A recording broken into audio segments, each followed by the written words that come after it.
For the next few minutes, we'll be talking about the oncologic emergencies, which are usually or sometimes part of a training course in end-of-life care or palliative care. It can come in several names. One is the most obvious because it's obviously what it is.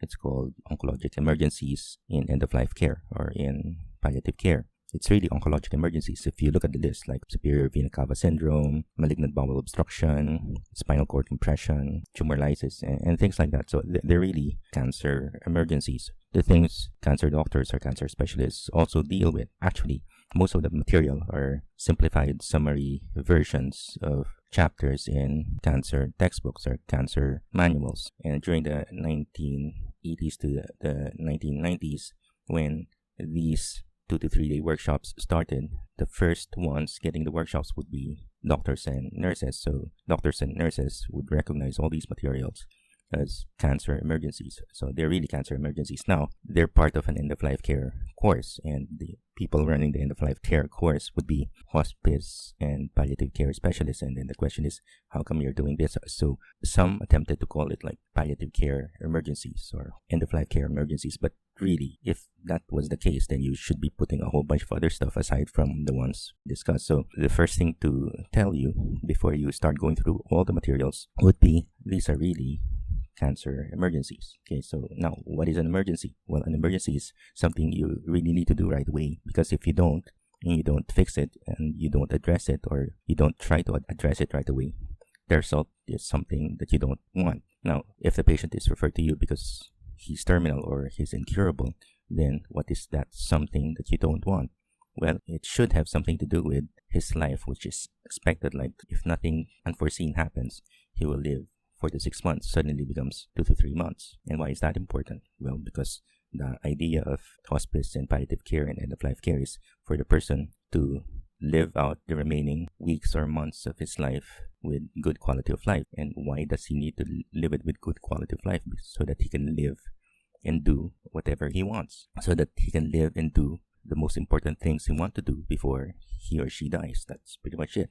Definitely, if somebody comes in with spinal cord compression, somebody who was expected to live 6 to 8 months, and then you could have addressed it, you could have stopped it, you caught it early, and you did radiotherapy, and if it was a cancer that's chemotherapy sensitive, then you could have done chemotherapy or something else, or you could have supported the back so that it doesn't paralyze the patient, and you were able to save much of the patient's functionality, and you were able to prevent the patient from having urinary or bowel movement problems. Then the result is, instead of this person living 4 to 6 months paralyzed and having a lot of urinary or bowel movement problems and everything else that comes along with a spinal cord compression that completes itself or that has caused a lot of damage, then this person would have better quality of life for the next several months, right?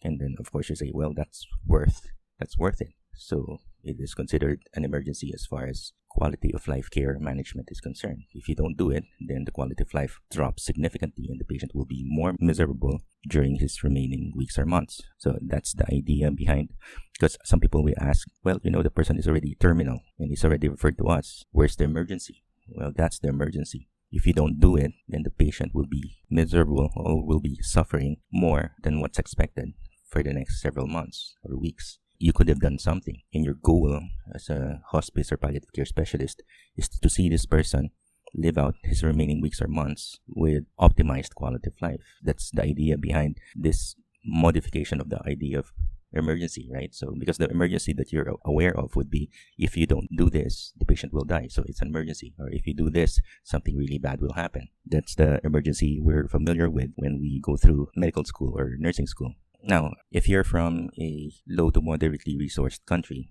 and or end-of-life care is just beginning, so meaning we're just doing the workshops and we're just promoting end-of-life care and there's not much government support, end-of-life care, hospice care, or even palliative care is not completely covered by private or government insurance. It's not well developed yet.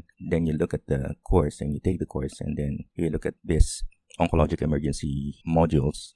And then you say, it doesn't look like this is the kind of thing I'll need. I mean, there are a lot more other stuff that's more important than this. But then you're looking at it and it's there. Well, you have to figure out where it came from. It came from workshops or modules developed in the better resourced communities or more developed communities and countries. That's where it came from. So why? cancer in particular, because we went through the first part of the course. And the first part of the course, we see this big description of hospice and palliative care or end-of-life care, and it says it applies to any disease. We didn't even specify cancer in particular. Now we're talking about cancer emergencies. What about other stuff emergencies? I mean, how come cancer in particular? Well, you have to go through the history of hospice and palliative care. It started out because they noticed that people are suffering and nobody's taking care of them. And then the question is, who are those patients who are suffering much, who they saw, that triggered modern hospice care or palliative care during the 1950s and the 1960s? Well, the most noticeable patients, like almost 80 to 90% of them, would be the ones with advanced cancer. Why? Because advanced cancer, especially in adults, gradually creeps up on you. You slowly, gradually get worse and worse. You get thinner. You experience a lot of symptoms and discomfort, and you're very miserable for weeks and months, and then you die. So obviously, they're the most noticeable ones. And if there's doctors or nurses who would notice something missing, they'll see it missing in the care of these patients. And that's also the reason why most of the patients that you see right now being referred to end-of-life care or hospice care or palliative care, if you're in a huge tertiary hospital, would be cancer patients. Of course, there are other reasons, like we teach you that end-of-life care and hospice care and palliative care also equally applies to non-cancer cases.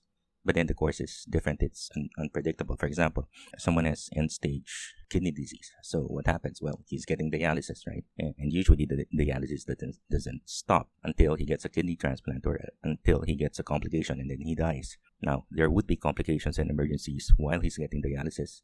But who's managing it? Somebody is already managing it. It's usually the one looking over the patient while he's getting his dialysis course or during the course of his dialysis treatment, which will run all the way until death usually. So that will be the nephrologist. So there's no real need to get another bunch of personnel dealing with emergencies such as those. Now, for example, you have advanced heart disease or cardiac disease or heart failure. What happens? Well, the patient goes home, he gets a flare-up, he goes back in the hospital, you get inotropes and other medications, including probably diuretics, and then he feels better and he goes back home. You can even do those things at home, like, advanced cardiac home care. You can even do that. And then he comes in and then he gradually gets worse. That's what usually happens to the patient. And then suddenly the last flare-up would be very massive, it's like a massive heart failure, or it comes with a big heart attack, and then the patient dies. Who's doing all the management of these so-called emergencies? Well, it would be the heart failure specialist or the ischemic heart disease specialist or the advanced care cardiologist, all the way until complications and death. So there's really no need in the minds of many to have another group of people doing the cardiac care, advanced end-of-life care, cardiac emergencies. So that's pretty much the reason why you're left with, or there's particular significance given in the early days, 1980s, 1990s. There's much significance given to cancer care. They form the majority.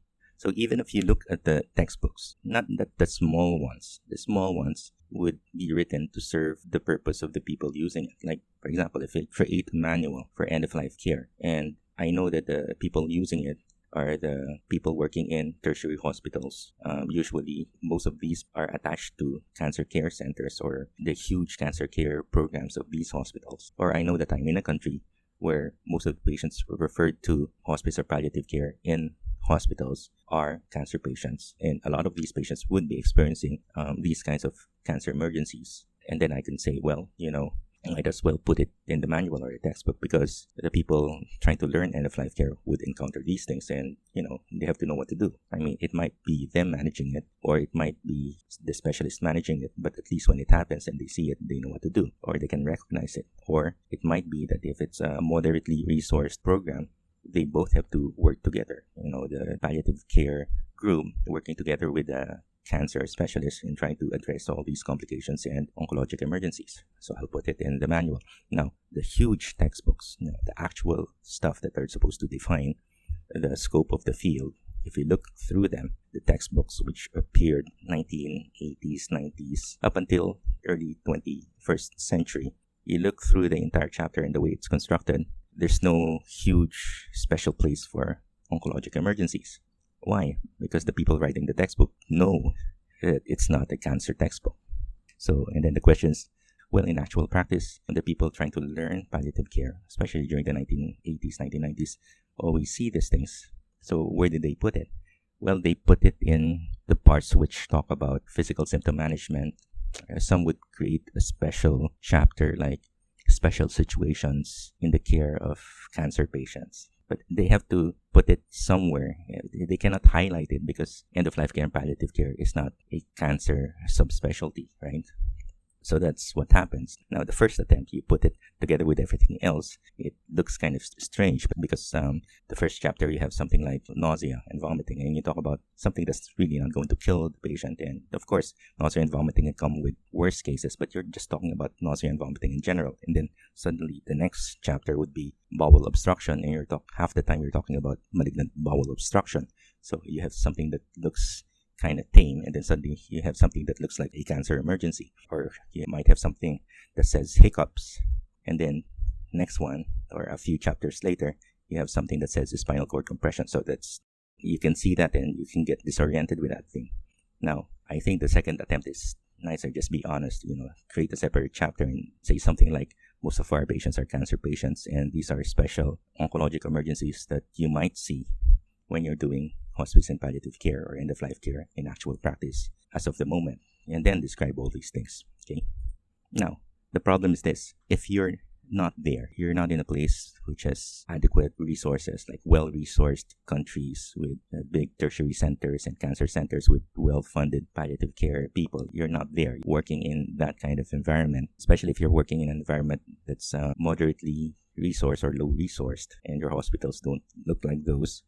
Especially if palliative care or hospice care is starting out in your country, which means it looks like the kind of hospice and palliative care we saw in those developed countries during the 1970s and the 1980s, then these are not the kind of stuff that you would worry about. Why? Because most of the time, if that was the scenario, the referral would come in late. So the specialists are the ones used to taking care of these kinds of oncologic emergencies. And then when the patient's really incurable and really close to death, they make a late referral, which is unfortunate, but it's not completely their fault because they also know that you cannot handle all the referrals if they started referring everyone from stage 1 all the way to stage 4 because you're poorly resourced or poorly supported. There's very limited personnel that you have trying to do hospice and palliative care because there's also poor community or institutional support to provide all the staff that you need. So they give you the worst off. And usually the worst off are the ones who are about to die in the next few weeks or in the next 1 to 2 months. And in which case, trying to learn oncologic emergencies become less important. There's somebody else doing it in that scenario. And in your mind, well, the patient's about to die in the next 3 weeks. What's the use of, why is this an emergency, right? You're thinking, well, 3 weeks. If I see superior vena cava syndrome, an obstructive emergency like something obstructing the superior vena cava or something that's causing havoc on the spinal cord or something that's about to completely obstruct the gut. So what are the things that you can actually do? Well, the things that you can actually do is like free up the obstruction, and that might involve a more aggressive kind of intervention, like, open up the bowel, do a procedure that will open up the bowel. Won't cure the cancer, but at least the patient won't die with a malignant bowel obstruction, or do radiotherapy or chemotherapy to prevent the mass from obstructing the superior vena cava, or prevent the mass from messing up the spinal cord so that the patient won't live paralyzed with all sorts of urinary and bowel movement complications.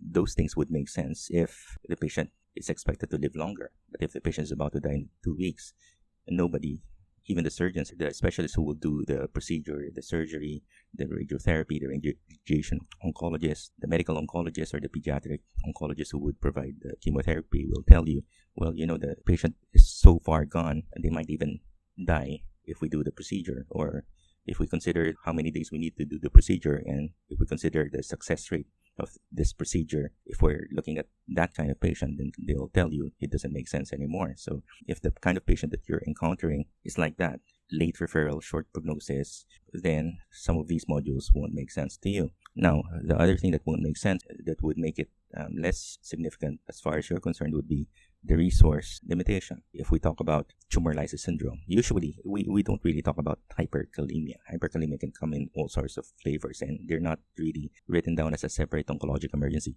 It goes along with tumor lysis, so meaning you have a whole bunch of tumor, and if you treat it radiotherapy or chemotherapy, or there's so much cancer cells that producing a lot of potassium, and so you have hyperkalemia together with everything else. So read up on tumor lysis, and then it becomes an oncologic emergency. Tumor lysis syndrome is an oncologic emergency. Now, that requires hospitalization and a lot of hospital-based treatments. Now, the obstructive symptoms obviously requires stuff out of the hospital, like radiotherapy, some surgical procedure for bowel obstruction, or parenteral treatment for bowel obstruction, like your octreotide. Problem with octreotide, it's very expensive, and a lot of people won't be able to afford it. If you're in a place with resource limitations, with no insurance coverage or poor insurance coverage, and you're dealing with that population, many of these things won't make sense to you.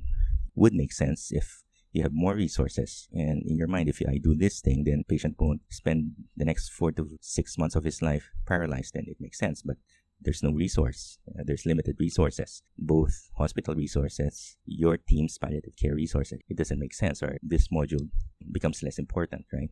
Obviously, it's less important if you're not working at a big tertiary medical facility and doing palliative care inside, or getting all the hospice referrals from the inside. Early referrals, it has to be early referrals. Now, if you're not in that facility, for example, you're in a provincial or a state hospital, or a small municipal or city hospital, and you're not the cancer center, you kind of refer to another place, and you're doing hospice and palliative care, and that community also is not well off in terms of resources, then you won't be getting a whole bunch of patients or cases that would need this kind of management of oncologic emergencies. You won't see a lot of them, and so this particular emphasis on cancer emergencies would be less important as far as you're concerned, as far as what you're doing or what you'll end up doing in actual life, right? You might be in a hospital that's referring, because it's not a cancer center and it's not a big hospital, referring terminally ill or dying patients to you, or for hospice care or end-of-life care, who are not cancer patients, right? Well, some people will say, well, hyperkalemia can happen to non-cancer cases. Yeah, but that's not the hyperkalemia that you'll see in the workshop module. Like if you're about to die and you have a heart problem, or a liver problem, or a real kidney problem, well, anything that affects the kidney would mess up your potassium. But then the problem with that is we don't consider it an emergency most of the time, because if it's really the kidney failure, the kidney problem caused by the progressive life-limiting disease that nobody can already cure, and there's no way of stopping it, well, then that increased potassium is part of the dying process, especially if the patient's about to die with all the other organs failing, including the kidneys, and you're looking at less than 5 days. Then you won't really pay much attention to the increasing potassium, because everything else is going bonkers, right? Now, again, just to give you examples, we can try to come up with a reason why it's also important for us to be able to manage these cancer emergencies well, from a suffering, misery, or quality of life kind of scenario. For example, obstruction of the superior vena cava, otherwise known as superior vena cava syndrome. You can't forget what it looks like, because once you see it, you won't forget it, and you really know how bad it feels. You're the patient, your face is really swollen, it's engorged, from your head to the neck up to your chest, and the veins are engorged. If it's almost a complete obstruction, then you feel all things like you're short of breath, you're dizzy, you're coughing, you're hoarse, you have really bad headaches, you can come up with a seizure and delirium. That's really a terrible way to live, or that's a terrible way to die. And so from a quality of life suffering perspective, it makes sense for us to recognize it, and if there's still something that we can do about it to stop it, so that the patient can live out several weeks or months in comfort, then we'll do it, right? The management is listed down, and these are the managements that come from cancer textbooks. You can have the simple ones like elevate the head, maybe you can use a little bit of diuretic. If the tumor, the cancer has a lot of swelling, or it's responsive to steroids, then maybe you can use steroids. You can try, if there's a lot of thrombosis involved, then you can try maybe thrombolysis or thrombectomy. Of course, if it's low resource settings, you might not be able to do this. Fibrinolytic therapy might not be an option for you. And then you think about radiation therapy or chemotherapy if that mass that's about to obstruct or obstructing the superior vena cava is sensitive to those. Of course, there are several considerations, resource considerations, and how late the referral is when we think about these things, right? So, as I mentioned before. Now, the malignant spinal cord compression, we talked about it already. Why is it a bad thing? Well, if it's a not too late referral, then if you were able to do something about it to prevent it from causing havoc, then the patient will be able to move around with functional, or more or less more functional, lower extremities with less urinary or bowel movement problems. Therefore, that would be better quality of life. So it's worth picking it up early and doing some intervention if it's possible, right? Now, bowel obstruction is also terrible. Like, what if something obstructs your bowels, completely obstructs your bowels? So usually it's an emergency if it's about to completely obstruct your bowel. What will you feel? Well, nothing's going down, everything's backing up, so it's going to be really painful, a lot of cramping. You'll probably be vomiting. You might even aspirate, which causes another set of new discomfort and problems. The bowel pain, the cramping is not going to stop. It will just keep on happening. You probably won't be able to sleep. You'll be so miserable with a almost completely obstructed or completely obstructed bowel. Of course, obviously you won't be eating also. And then the question is, what can you do with this? Well, you have to do something before everything closes up, right? So if you pick it up early and there's still time and you have resources, then you can do all sorts of things to prevent obstruction, right? So from an actual surgical procedure, chemo or radiation therapy, depending on how sensitive the tumor is to these kinds of treatments, right?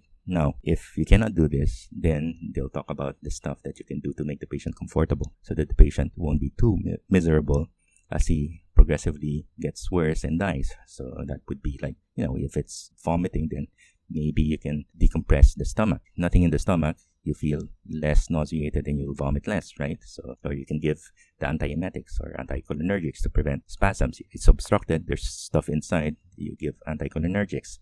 Octreotide, which is very expensive and it's almost impossible to use if you're in a low resource setting. Why do we give that? Well, even if you don't eat and if it's completely obstructed, you're definitely not going to eat. You're probably on TPN, or you're probably on parenteral nutrition if the resources allow it, or you'll probably be on some attempt at nutrition that's not enough and you'll die because of both dehydration and or nutritional problems and all sorts of electrolyte problems. Now, if you're not in that setting, for example, you're in a well-resourced country or hospital, then they talk about octreotide, things that would reduce bowel secretions. Even if you don't eat, the bowels produce secretions and you'll still feel cramping and there'll still be something inside your bowels and you'll still feel all the symptoms of bowel obstruction. So octreotide decreases secretions.